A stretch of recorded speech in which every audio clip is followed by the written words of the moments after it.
most of the problems in my life have to do with my confusing what I want and what I need.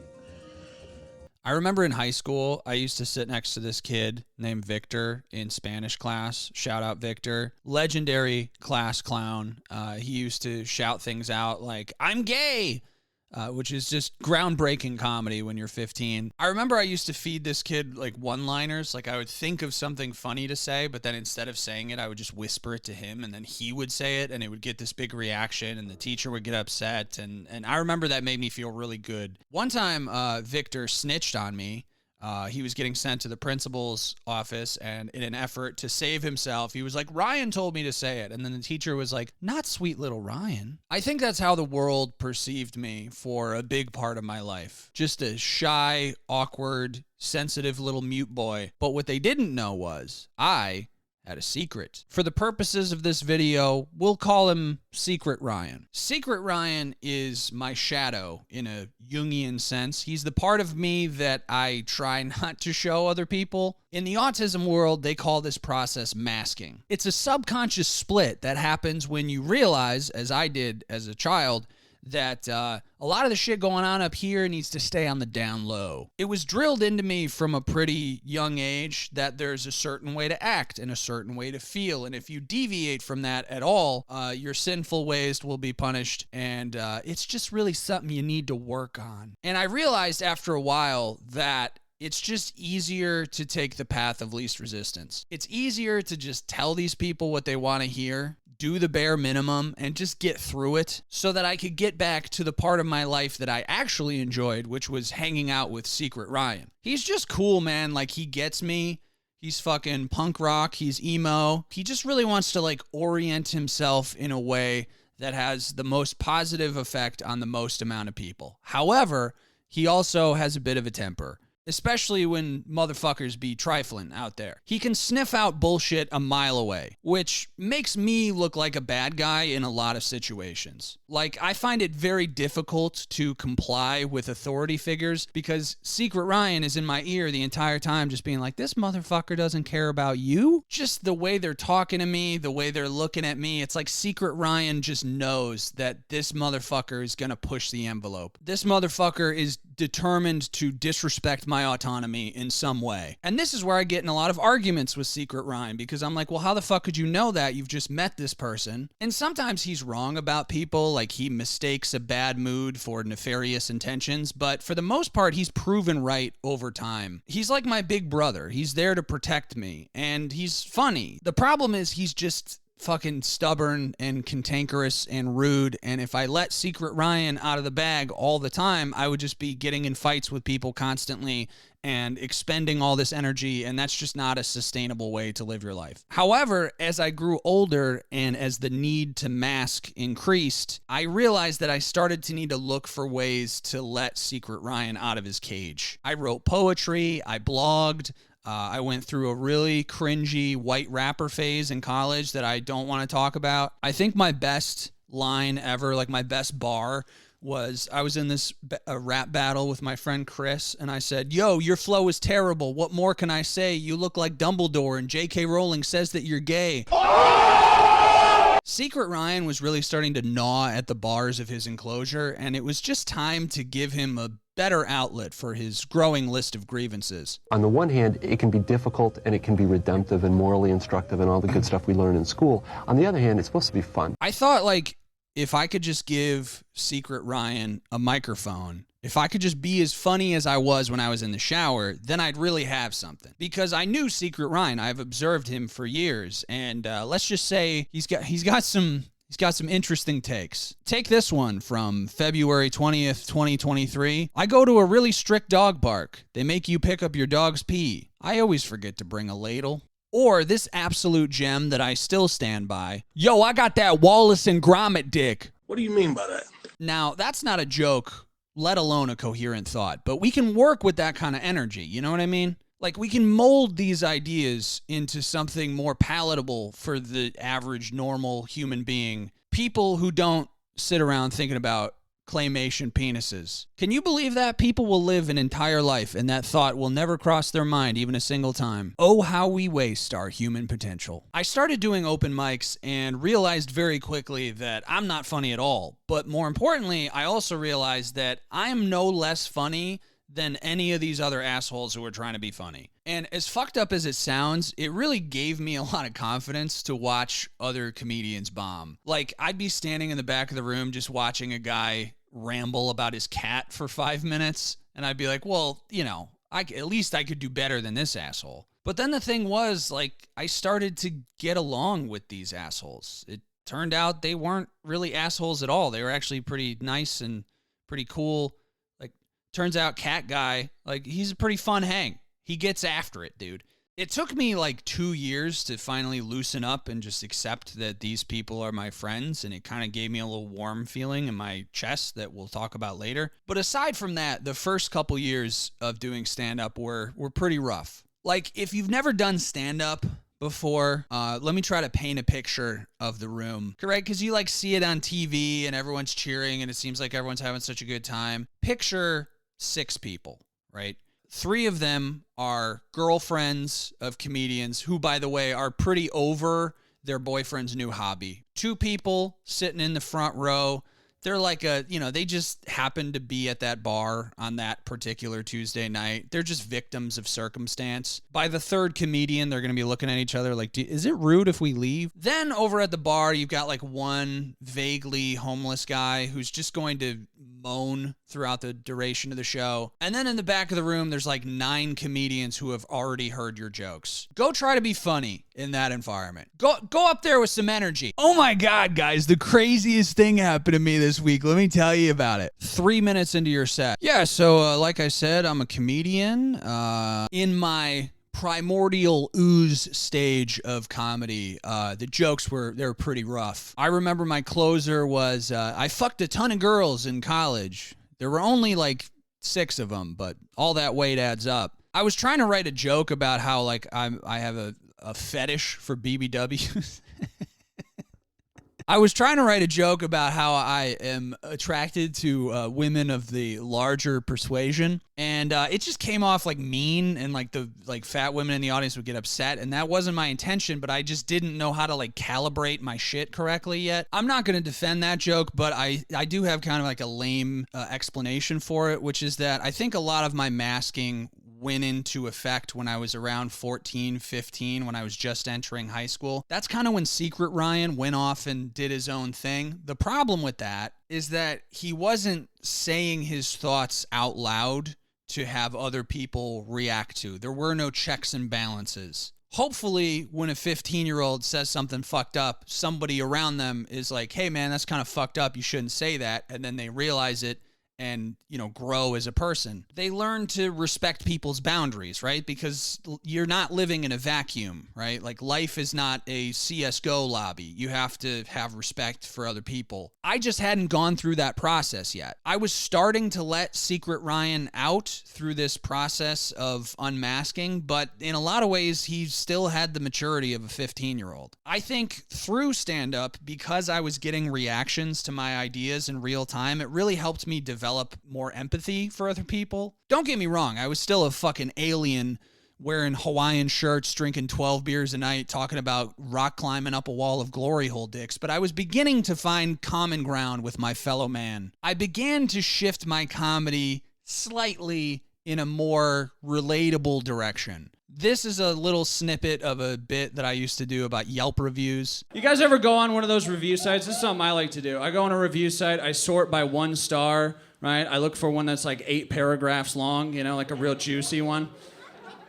You see the word furthermore, you're like, God damn. This bitch hit him with a furthermore, holy shit.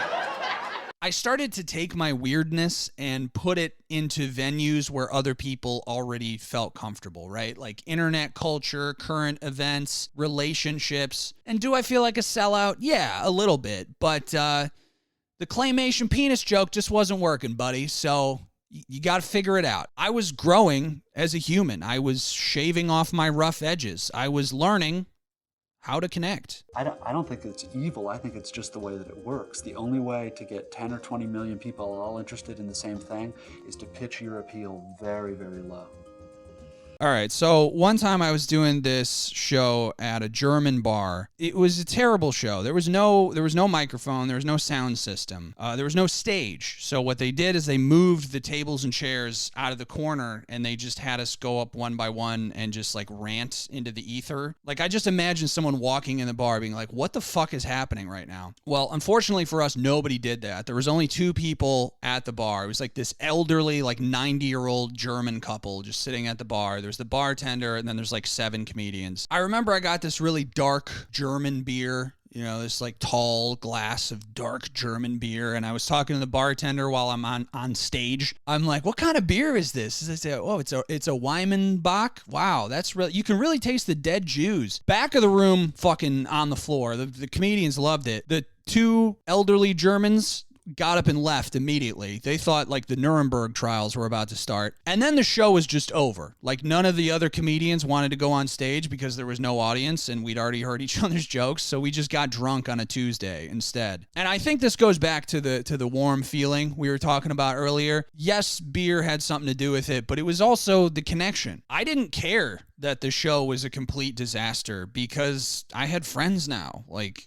I had a group of people that I fed into and belonged with, and it was just a cool feeling. And after flopping around in my own shit for like 3 years, I started to get booked, which was also a cool feeling. I worked comedy clubs, mostly hosting, but I was starting to creep into that feature spot. I did coffee shops in the city. I did dive bars in the middle of nowhere. I did this pizzeria in Madison where it was just a line of people waiting to get it was not ideal at all. I've done shows on rooftops, in parking lots, in people's garages, on Zoom. I've had people try to fight me. I've had people walk out during my set. Sometimes fat women, sometimes Nazis. Depends on the night, depends on the jokes. I've bombed in front of my family. I've crushed in front of my family. I've got to meet cool people. Like, I opened for Kurt Metzger, and I bombed in front of Sam Talent like 6 times. TJ Miller told me I was funny one time after I told a joke about a fish. The point is, like, I've gotten enough of a taste of comedy to be able to talk about it. I know that there's going to be comedians out there like, "You didn't do theaters for 20 years. You don't know what you're talking about." And it's like, yeah, of course. But like, also, I'm not just some asshole who like did 3 open mics and then now I'm like waxing poetic about it on the internet. I did this shit for 8 years, and it was like a pretty big part of my life. And I think it really shaped me into the person I am today, for better and for worse. Where when you read something, it's not just a light, you go, "My God, that's me."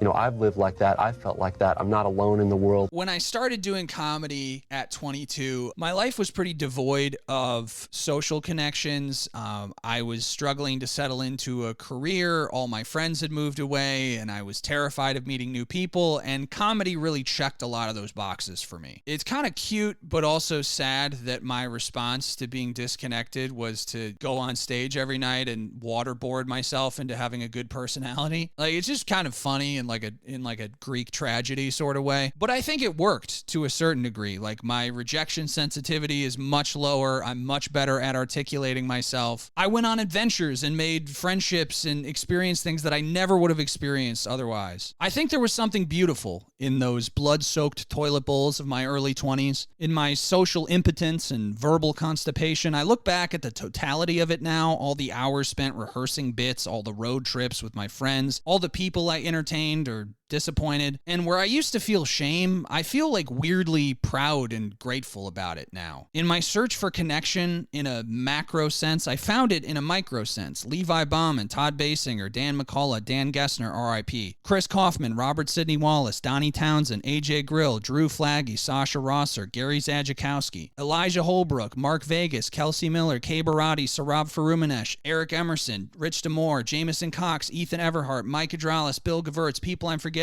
The moments that we spent talking shit in the back of a comedy club was like the most fun that I've ever had in my stupid autistic life. Not because I was 6 beers deep. That was certainly a factor, but it was more the connection, the relationships. However clunky and fleeting they might have been, that shit meant a lot to me, and I'm just grateful. The rest, I could take it or leave it, if I'm being honest. We see it with children. That's not happiness. That feeling of having to obey every impulse and gratify every desire it seems to me to be a strange kind of slavery. I didn't really realize how uncomfortable I was in bars until I stopped drinking. I think it's just like a sensory overload thing for me. Like, it's just loud and it's tense, and sometimes you get like drunk people in your face that are just blabbering. And that's just like a lot for my nervous system to handle, especially when I'm about to go do public speaking. Thankfully, alcohol has a way of smoothing over our cognitive dissonance. The first 4 years of comedy just felt like one big party. I would eat an entire Casey's pizza on the way to the show, do my set, drink 10 beers, go to another bar after the show. I was living the comedy lifestyle. What I didn't know is that lifestyle has an expiration date. One time on my way back from a mic in Rock Island, Illinois, I hit a patch of ice and slammed my 2006 Buick LeSabre into a retaining wall. And I was with my buddy Todd, and we freaked out, and I put the car in reverse, and we sped away to a Wendy's parking lot to like assess the damage. Turns out nothing was wrong. Those cars are built like fucking tanks. But the point is, when you're living that fast and loose lifestyle, there's plenty of opportunities for you to slip up, especially in the Midwest when a lot of the shows are an hour and a half away and it's fucking wintertime. I think this is a really underrated part of comedy that nobody ever talks about. Is like, there's a very real possibility that you might die doing this,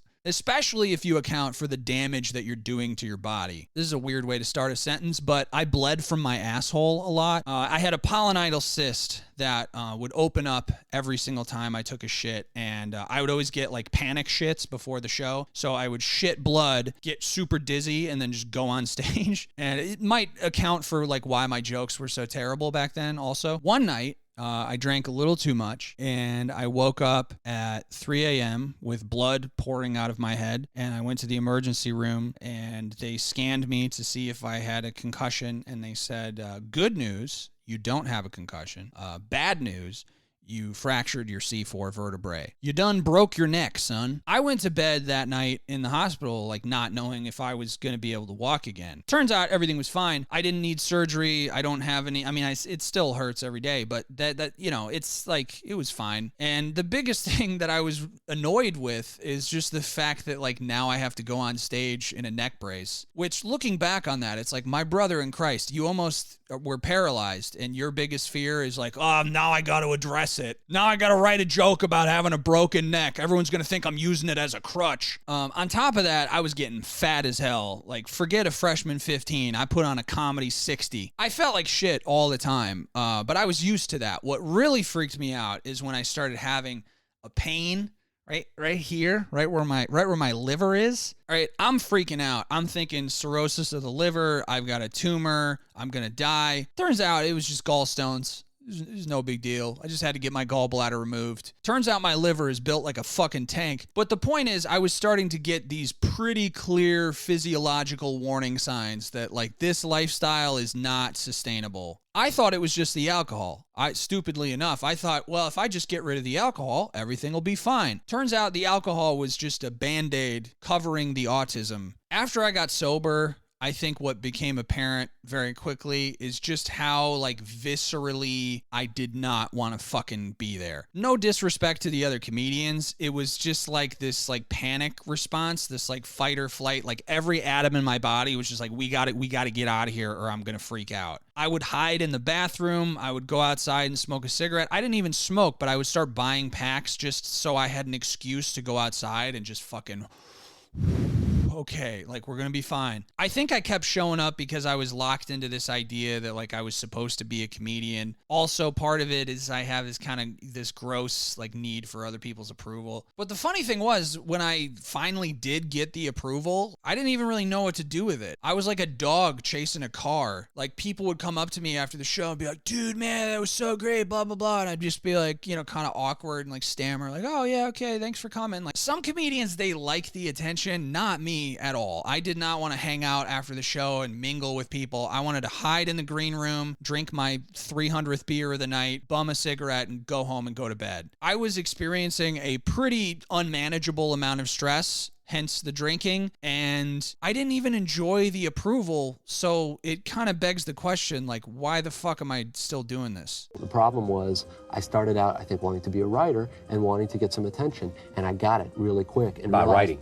And realized it didn't make me happy at all, in which case, why am I writing? There was a brief period of time where I tried to course correct. My writing shifted from Beavis and Butthead dick jokes to something more reflective and emotional, and let me just tell you, people fucking hated that shit. Yeah, it turns out people go to stand-up shows to forget about their problems, not to listen to somebody else bitch about theirs. It just felt gross and masturbatory, and it was just the furthest thing from connection. I'd be at a dive bar full of like drunk townies waxing poetic about the struggles of getting sober, and the whole bar was just like, Will you shut up, man? Listen, the stuff that was pouring out of me just wasn't working anymore, and it was really, really frustrating. I kind of just got to a point where it's like, yeah, I'm funny, so what? Who gives a shit? What is that? How does that actually benefit my life? Like, I'm $30,000 in debt. I got a fucking cracked vertebrae, bloody asshole with a shitty job that I don't care about, but at least I can write a good punchline. It was just like, what the fuck am I doing, man? In my effort to connect with other people, I had lost connection with myself. I was getting closer and closer to making an important realization. I don't want to do this shit anymore. The problem is I think postmodernism has to a large extent run its course. It was very useful, it seems to me, because the culture, this was a real beaker of acid in the face of the culture. The culture at the time this came out, this was before, the youth rebellion in the 60s, was very staid and very conservative. The problem, though, is that a lot of the shticks of postmodernism, irony, cynicism, irreverence, are now part of whatever it is that's enervating in the culture itself, right? Burger King now sells hamburgers with "you gotta break the rules." When I first saw this clip, I was still in comedian mode, so I found a lot of the ideas like kind of challenging. But the more I thought about it, the more I realized my need to constantly turn everything into a joke was hampering my ability to process emotions. And I want to make a move towards being more sincere. But even on this channel, I've used self-referential jokes, irony. I've made 3 videos. I've dressed up like a pirate in every single one. I might as well keep the streak going. I think I subconsciously lean into irony to help give off the impression that like, oh, I don't take myself too seriously, which is obviously undercut by the fact that I've made a 20+ minute video bitching about my life. There's still that sweet little Ryan in me searching for connection. The only difference is that now I know how to act all cool and detached, almost as a way to shield you from having to engage with my humanity. When ironic detachment is applied to society writ large, when every commercial is a wink-wink, nod-nod joke, when everyone stops being genuine, it prevents us from truly being able to connect. The ultimate consequence of postmodernism is that it made vulnerability taboo, which has had ripple effects across society as a whole. The reason we're in a loneliness epidemic right now is because everybody's afraid to be cringe. Nobody wants to be judged. Nobody wants to take their own feelings and needs seriously. Instead, we hide behind 6 layers of meta-irony, and then we wonder why we're so unhappy. We're puzzle pieces, hiding our notches and curves. How are we supposed to connect if we don't know each other's shape? In learning how to become a comedian, I was really just learning how to become a better narcissist, sitting there constantly deconstructing the world for my own cynical purposes, to get a laugh. But those laughs weren't a nourishing enough substitute for real human connection. It was contrived and transactional and really just rooted in my own insecurity and need to control everything. I was living in the future because the present was too painful, but what I didn't realize is that the present is the only time when real connection can actually occur. In another sense, particularly in popular entertainment, irony and a kind of dark humor can become a way of, it's pretending to protest when it really isn't. Someone once called irony the song of a bird that has come to love its cage. It can be both a wake-up call and an anesthetic. The biggest problem with irony, cynicism, nihilism, pick the word, is that it really doesn't provide any solutions. Wallace writes, the problem is that once the rules of art are debunked, and once the unpleasant realities, the irony diagnoses, are revealed and diagnosed, then What do we do? I think I found myself in that situation where I just kept going back to the nihilism well, hoping for nourishment, but leaving more thirsty every time. You eventually realize that you can't bitch your way out of a bad situation. Believe me, I've tried. So what do we do? I'm still working that part out, but I'm pretty sure the first step is to get out of the cage. What passes for hip, cynical transcendence of sentiment is really some kind of fear of being really human, since to be really human is probably to be unavoidably sentimental and naive and goo-prone and generally pathetic. I know that vulnerability is icky, but you're a human being. You're supposed to have feelings. You're supposed to go through conflict and find community and grow as a human being. But for so many of us, there's a voice in our head that prevents us from taking action. All U.S. irony is based on an implicit, I don't really mean what I say. So what does irony as a cultural norm mean to say? That it's impossible to mean what you say? That maybe it's too bad it's impossible, but wake up and smell the coffee already. Most likely, I think today's irony ends up saying, how very banal to ask what I mean. Anyone with the heretical gall to ask an ironist what he actually stands for ends up looking like a hysteric or a prig. And I think this is what prevents a lot of us from embracing a more honest, vulnerable lifestyle. We don't want to be one of those people with the long Facebook posts talking about their life, making 20-minute YouTube videos. We've been trained to see such behavior as unbecoming. We don't want to be too cringy or come off as narcissistic or be accused of virtue signaling, God forbid. We don't want to get mocked or ridiculed on the internet, so we tacitly comply with a broken way of living that keeps us atomized and lonely. In an effort to obscure our flaws, we've obscured ourselves, turning a once photorealistic portrait into a smudgy Jackson Pollock nightmare. I think this is a hill that we need to die on if we care about working class people in this country, because the ruling class has us exactly where they want. They have us confused, nihilistic, broke. If we ever want to transcend our violent and selfish human tendencies, we need to start talking to each other again. I'm not saying you got to go out there and go on stage and talk about your bloody asshole, but find community. If we don't do that, we will surely perish. This isn't an argument against jokes. This is an argument for growth. Jokes are fine and cool and whatever, and oh, look, he's a pirate. That's great.